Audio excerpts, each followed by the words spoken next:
Hi, my name is Jada Lynn, and you're listening to The Vanguard. Jada Lynn, thank you so much for being here today. How are you feeling? How do the songs feel? I'm feeling great. I feel blessed to be able to share those songs with you guys. Well, we feel the same exact way to be hearing them. So thank you for being here today. And selfishly, I kind of want to start this interview a little different, only because I can't sing for the life of me. But it's always been something I've wanted to be super good at because I don't feel like, I feel like I would never not sing if I could sing like you. So has this always been the case? Have you always been, obviously it takes some practice, right? But like, has singing always kind of come natural to you? Yeah, I'd say so. I've always been immersed in singing. Like, my whole family are Right. musicians, Okay. and so I've just always been surrounded by that type of environment. I've always been a choir kid, too. Okay. So, yeah. Yeah, for me too, because I was in choir too, but like the vocal runs, like how they just blow my mind. Like, how do you do them? Is that something you practice? Did it come natural? How does that work? A little bit of both. I Okay. spent a lot of my time listening back to old 90s, 80s, Yeah. early 2000 types of R&B. Hmm. And so, yeah, I learned from them, the goats, Yeah. and also just practicing Anyone in particular you tried to emulate? Aaliyah, Tony Braxton, who else? There's just a whole bunch. Music Soul Child, Yeah. Miguel. There's just so many great R&B artists to learn from. Yeah. Okay, great. And so if I'm over here taking notes, like obviously, okay, so listen to some of your favorite artists, but what are other tips for a non-singer like me that could step up his game in some way? Practice. Just practice. Also, Yep. work on your ear. I feel like Okay. that's really important. Like, try and hum a note, and then if you have an instrument or not, even on your phone, there's like GarageBand. You have access to that. You can find that note and just keep on practicing that to work on your ear, because personally, it sounds kind of crazy, but I hear the notes in my head, and then I'm able to like scat it almost, Okay. freestyle. Gotcha. So, yeah. Gotcha. Well, I appreciate you humoring me there for a little bit with some tips and tricks. I want to talk about these songs that you performed today. So we had Be Alright, Soft and Sweet, and Cloud Nine. Yeah. And Be Alright, that was written yesterday, you mentioned. Yeah. Tell me about that. Like, how'd that come to be? Okay, so I had one half of it written already, but I just sat on that forever. I just couldn't figure out another verse to it. And so I was like, I feel really called to like finish this because I really like the message behind it. I feel like with that song, it's really important for artists to understand their gift and to share that gift and that message. I feel like it's hard for artists to find that confidence and that security sometimes within their sound. Like, they fear rejection or just being perceived by people and things, and so it gets a little scary to want to be able to share something. It takes a lot of confidence. And so with that song, I just feel like if you were blessed with a gift, I feel like it's your responsibility to share it and understand that not everybody is going to vibe with your music, but Yeah. the one person that relates to it, that's okay. Like, you're doing it for that person, and you're also doing it for yourself, sharing what's resonating off of your heart and your spirit. So, yeah. Yeah. I think that's really cool as a creative and just as a person overall to get to that point and be like, I'm going to do this, and if it helps someone, great, and I'm not going to necessarily worry about the outside noise. But like you said, that's kind of a hard point to get to. Mm-hmm. What steps did you take to get there? Okay. It took me a while. If you look at my catalog, a lot of my music is from like 2019, Right, 2020. right. And so it just took a lot of programming, I'd say, like that time period of me just gathering my experiences and finding my sound as an artist. I feel like there's two ways to go about that. Like Erykah Badu said, there's no such thing as writer's block. It's just downloading time. And so you could either keep practicing to figure out your sound, but in my case, I kind of just was like sitting on my talent and wasting it. But then I feel like my experiences with joining Room 3 and House of Fools and just performing at other places and seeing how people reacted to my music, it kind of reassured me that this is like the path that I'm meant to be on. And it just showed me that this is something that I absolutely love doing, and I like sharing my music with other people and connecting with people in these spaces. Yeah. It's been a beautiful journey, to say the least. Yeah. Yeah. And so, like, I feel like once you start, it's probably hard to stop. And anything Yeah. that does come is just that added motivation to keep going. Mm-hmm. So, having that in mind, what does that look like in terms of potentially, are you thinking about releasing music, releasing projects, given that I think there's only one song you have on, like, Spotify, a couple more on SoundCloud? Yeah. What does that look like for you? So I have so during this like downloading period, Sure. I have written tons of music. Yeah. It just gets down to the point of me actually recording, having it sent to the Right. audio engineer to Yep. produce and mix and master it. But now I feel like I've definitely built a foundation within myself to not really care about outside perception, or I guess my insecurity to that. Sure. Yeah, because it's hard, just with everything, Mm-hmm. being perceived is kind of hard. And then also just being in front of a whole bunch of people, and then, sometimes you see by their faces, you read their body language that this doesn't really vibe with them, and that kind of makes you want to go back into your shell. But I kind of learned to look past that and just be strong in who I am as an artist. And now I feel like I have some songs already recorded. Okay. So I'm just waiting on the audio engineer to Gotcha. get that mixed and mastered so I can finally put out new music Very cool. this year. Yeah. And what's kind of the vision for that then? Is it, are these songs coming out, or is it like, no, I know these songs are going to like particularly resonate with people. I'm going to do those first. I'm going to do a project. What does that look like for you? I think I want to drop a little EP. Okay. Yeah. And Cool. just put out the music that I have hidden in my vault. Yeah. Yeah. And just see where that takes me. I'm kind of inspired by Russ. Okay, I know he's a little bit controversial right now, his ways, but at the same time, he like puts out music every Friday, and Okay. I have more than enough music to do that for like 3 consecutive months. Yeah. So I'm just gonna wait for them to be mixed and mastered, and then just drop them. We're going to see that. Yeah. And then maybe you don't know like the specific songs and when, but what are the general vibes within these songs, maybe genre-wise? Are you Self-discovery. I feel like Very cool. a lot of my songs are just, I feel like, especially I started living on my own in September, and it's just been like a lot of introspection and building a foundation within myself. Yeah. And I feel like there are types of awarenesses and consciousness that are developed in those types of settings, of just being by yourself all the time.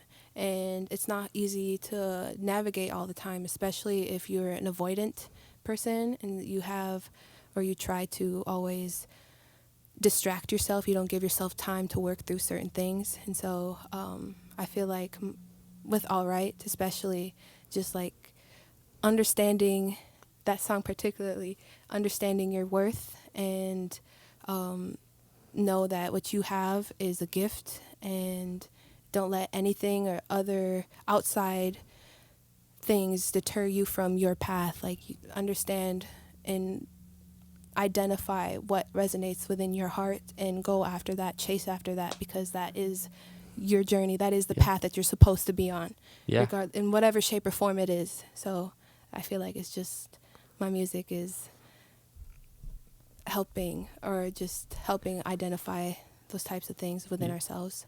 Absolutely. And there's no doubt like those themes of self-love are very much so present through your music. And just you mentioning that you live alone now, I feel like sometimes when I can be alone with my thoughts, the self-love maybe isn't there always, or you can start feeling like you have imposter syndrome or whatever the case might be. Yeah.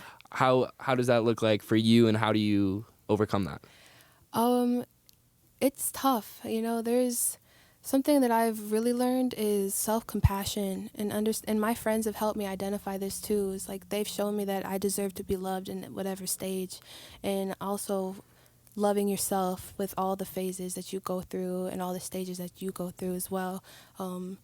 Understanding that even the parts of yourself that you view are ugly or bad, those are the parts of you that I try and identify the root and give yourself that much more love, because everybody is beautiful, everybody deserves love, and especially you deserve to have that love within yourself, because we are with these temples for however long we're on this earth, and so I feel like we should definitely try and build a relationship with ourselves and see our full potential.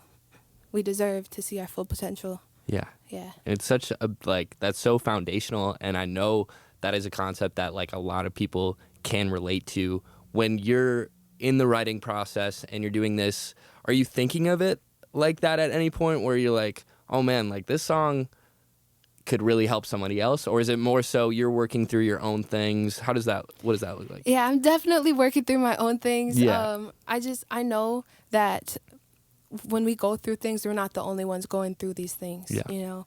And so as we work out our own problems, that we think are problems, I know that there's somebody out there who is going through these same things and feels alone. So if I can share my journey within that and let people know that they aren't alone in this difficult time for them, then I know I'm doing my job as an artist. Yeah, that's very cool. And speaking of kind of like sharing in community that I have seen her, that has been there, I've seen on TikTok that you've had kind of some videos that kind of blew up in terms of like singing and some other ones in there too. But like, my TikTok.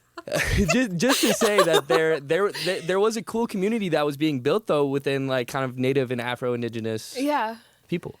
Tell me about that. I won't get into the weeds with any of the other videos, but I know there were some that really blew up through your singing and yeah. So during that time, like 2020, early 2019, I am a reconnecting Native. So I grew up with my dad's side and separated from my mom's, and my mom's side is the Native side. And so when I turned 18, I wanted to venture off and learn that part of myself. And I was like lucky enough to meet the right kind of people who brought me into the community and taught me our ways and kept me under their wing. And so I feel very fortunate for that experience. And then TikTok started blowing up, and as I was starting to learn more about my culture, I wanted to express that on platforms, and I'd learn our language. I'd be learning the songs, and especially like the songs that kind of blew up on TikTok. And I feel like that was really cool. I felt a community for sure. There's a social media community, but also like a stronger sense of community in my community, and also I felt grounded in my own identity as a Native woman too. Very cool. So. And did you see that also impacting your art then as well? Oh yeah, definitely. I feel like that's one of those things that made me feel like this is like the path that I'm supposed to be on. Definitely, it's just like I didn't expect to blow up like that. I was just sharing, the songs that I learned on the app, and then it got like, some notoriety, and so I was like, okay, hi. Yeah. And I just kept playing around with that and exploring myself. I feel like we're multidimensional beings, and I feel like we should honor all of our sides that we learn. There's so much to learn about ourselves, and I feel like that was me venturing off to see more sides to myself that I haven't seen or really got to know. 100%. Yeah. And for curiosity's sake, in the year 2023, are there certain elements of yourself that you are looking to explore further? Yeah, I feel like especially I want to become more grounded in my identity and just learn more about my culture, revitalize the language, food sovereignty, and also just build a deeper connection to my spirituality. And with that, it's just by practicing and just immersing myself in our community and just different events going on, paying attention. Honestly, a lot of the things that I've learned is just by watching. Yeah. And so just placing myself in those types of environments where I can learn that way. And not just that too, I feel like with each year, there's new gained wisdom, And with the wisdom I have gained and learned, I try to apply that too so I can elevate, you know. There's certain things I feel like in my life where it's like evolve or repeat. And so I sometimes repeat because it's hard to like let go of things, but at the same time it's just like I am the creator of my story, and if I want to see a different outcome, then I need to change something. And so I feel like that's what I'm doing. I'm switching things up, trying to explore more about Jada Lynn, you know. Yeah. And through that, there's definitely ideas of just staying present, and because I personally feel like I can find myself kind of going on autopilot a lot of the time. So like staying present and staying aware. How do you work through that? How do you kind of do those? Because it's like there are definitely these things that everyone wants to work on, but then putting it into practice, like. Yeah, I feel like a lot of my life I've disassociated. Right. Right. I feel you. I feel like too that has been like a comfort thing. It's easy to just go into my own world, into my shell, and be a little hermit.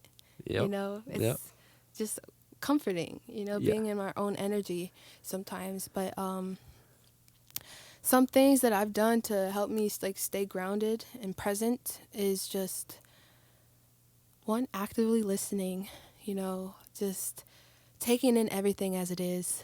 You know, I kind of just like put my phone, oh my gosh, my phone, it's such a bad addiction. Yeah. I know. Yep. And so I try and put that away and just take in every moment as it is and appreciate everything around me. Being grateful has taught me to be grounded, not just materialistically, but for all the connections that I've made, everything that I've experienced and I continue to experience. Being grateful for this temple and everything that this temple has brought me to, and just new knowledge, everything that I've learned, and it's just, there's so much to be grateful for. So just recognizing the things that you are grateful for, and That's amazing, and that's, I think, something that can carry with a lot of people. And you talked about comfort zones. What does maybe stepping out of your comfort zone musically look like? Today. Fair enough. Yeah. Especially with that song "Be All Right." I have never rapped in front of people. Like I said, I am trying to explore more parts of myself. Yeah. And with that, you just have to do it, you know. Mm-hmm. If you want change, you have to be the change, Yeah. you know. And so definitely something that scared me today. Yeah. I was not sure. Mm-hmm. But then just pushing myself to do it, challenging myself to just let go and express what I needed to express. So, just doing it. Yeah. And I, for one, will say honored and grateful that we got to hear the rapping here today. So thank you for being a part of this and kind of giving more sides of yourself. I appreciate that. And so when you speak of versatility, kind of obviously singing, very foundational, and then bringing rap into the mix, but then also you play guitar, piano. I think I've seen you play bass as well, some drums. Are there any instruments that you want to play? I saw you play drums. I think it was at like maybe the Rotation or something. I saw a video of it. Any other instruments that you want to bring into your craft, or any of those out of those I mentioned that you kind of want to hone in on? I want to hone in on the guitar or the bass because I just want to be able to perform with my instrument. It's a goal of mine. That was one of my New Year resolutions. So I don't have to just play over tracks, and I can also recreate some of my own music, you know, and that's definitely a goal of mine. But at the same time, I love hands-on activities, and I just want to learn a lot of things. Yeah. And so like another instrument that I really have been looking on Facebook Marketplace for is the saxophone. Oh, very cool. Nice. Yes, the sax. Nice. Oh my gosh. Tato by Masego. There's just like some songs too. like Starship by Norman Connors. Like there's just some saxophone pieces Yeah. that I just am captivated by that I want to emulate and just try and learn. And so it's just like, I know I can do it too. Yeah, So once you might put your as mind to well. it. Were you a band kid? Was that like an instrument that you had practice with, or no? No, Okay. no. Strictly choir. Yeah. Okay, that's very cool. I mean, that would be so awesome to bring into your arsenal. So Heck yeah, exciting, I think so too. exciting to see in the new year. Any luck like finding anything on You know, marketplace or anything? right now it's just an idea. Sure. Yep. But Might stay there for a little bit. yeah, but, I feel like before I try and venture off with a new instrument, building the foundation within other instruments that I Sure. do have, and then once I get better at that, then maybe I can dabble in yeah. other areas. Yeah, I mean that's really like a good mindset to have, because I feel like it can be so easy to be like, oh, that instrument's so cool, that, and feel like you trying everything but not really like mastering or knowing any of them. So that's cool. And then like you said, in terms of performing and potentially getting to a point where you could use your instruments on stage, I just wanted to talk about performances for a second here. Kind of any highlights and lowlights when performing? I know it's kind of been like in more recent years, it's been more prevalent. I know you were just at 7th Street. You got on for a song or a couple songs with Sailor C. Couple, which yeah. which is so cool. Tell me about that. I think, first of all, Sayla is just one of the most amazing artists. She is so driven and just like a person that you want to keep around in your circle. Like she uplifts while she climbs, and I really appreciate that, especially being a woman and a woman of color. Like, and uplifting other women of color is just a beautiful thing and a beautiful energy to be a part of. And she's also just like an amazing friend. She's so cool. I love the ways that she thinks, and the way she thinks of other people is just very admirable. And so I commend her for real. She's just a beautiful being inside and out. And I really thank her for taking me on that experience, because that was my first time performing there. Right. You know, and I'm not sure if that's like where you saw me or whatever. It's just like even the exposure that she let me be a part of too. Yeah. It means a lot to me, you know, as a growing artist, you know, so yeah. Vital to have people like that, and that's really cool that you have that connection. What did it feel like being on stage at 7th Street? I felt very comfortable. Oh my gosh, she is a star. Like, I remember we had a practice, and she had a whole routine down. Like, it's the Virgo in her. Coordinated. It's the Virgo in her.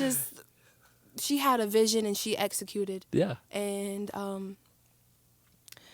just being around that kind of energy is very grounding, you know, and it's part of it too is her show. So I wanted to make sure that I could show up in the best way that I can. Yeah. So I can add to the experience and make sure that the show went as how she saw fit, you know?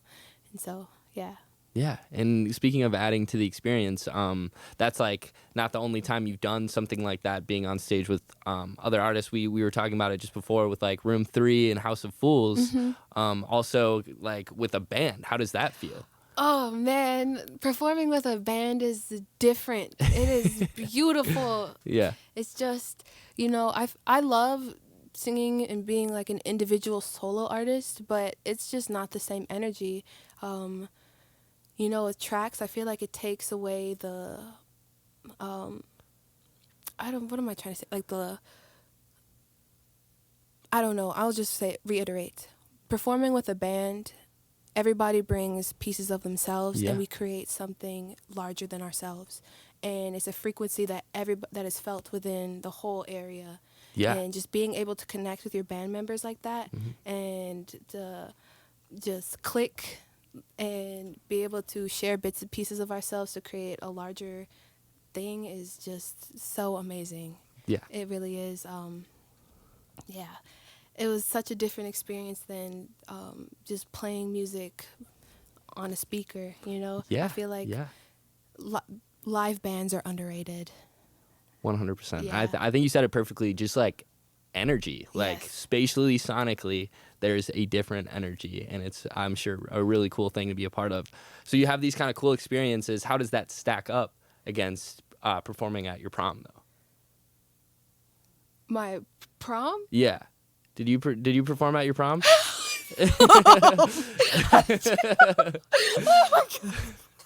Yes, I performed at my prom. Oh my goodness, that was Tell me about that. okay. So, I got asked to perform at my prom, and during the coronation, I was asked to sing a song from Sleeping Beauty, "Once Upon a Time" or "Once Upon a Dream." Okay.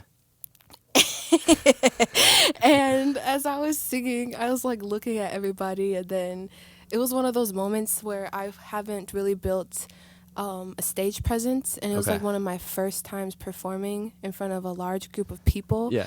And so I kind of just like, I don't know, like shriveled. It was one Sure. of those, Yeah. if I could explain how I felt, it was like a stage light, and then everything else went black, and it's Yeah. crickets. Yeah. And so And maybe like mine is also just blank. I Yeah. definitely blanked. And so I started singing, and then I forgot the lyrics. And I swore in front of everybody and their mother. And I continued singing, but my school remembers me as the... Really? You think so? Definitely. Everybody came up to me after the performance. It was just laughing. Yeah. I was like, yo, way too... Too soon. Yeah. Too soon. You Yeah. know, like you can laugh about it now. How did it feel after? And I kind of just like laughed it off because it Okay, was kind of okay. funny. Looking Yeah, back at the you have a good sense of video, humor about it, you like, know, I just was laughing with everybody, but at the same time, I was like, I can't believe I did that. There was babies in the room, I was just like, Jada Lynn, what the are hot you mic. doing? Yeah.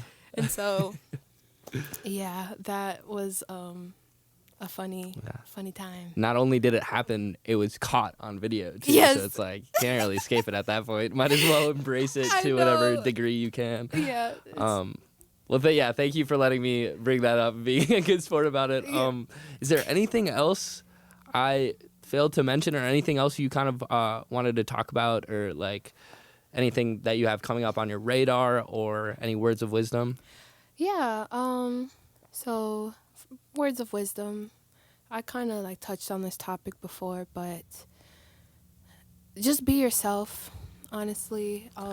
Listen to your heart. I feel like our minds places things in our heads that aren't necessarily true, but we believe it. And so we move differently than how we would if we were just to listen to what our heart was guiding us to. And so find what resonates on your heart and follow that, because that is the path that you're supposed to be on in whatever shape or form that's supposed to be. Don't listen to your mind at all. It, like I said in my video, we're our own worst critic. We're our own worst enemy, So it's just know that you're not doing as bad as you think, and that you are loved, and people want to hear from you, and just do what you want. Do what you feel called to do, and don't let any outside experience deter you from your path. And yeah, I feel like that's really important. Absolutely. Yeah. Absolutely. Thank you for those indeed wise words.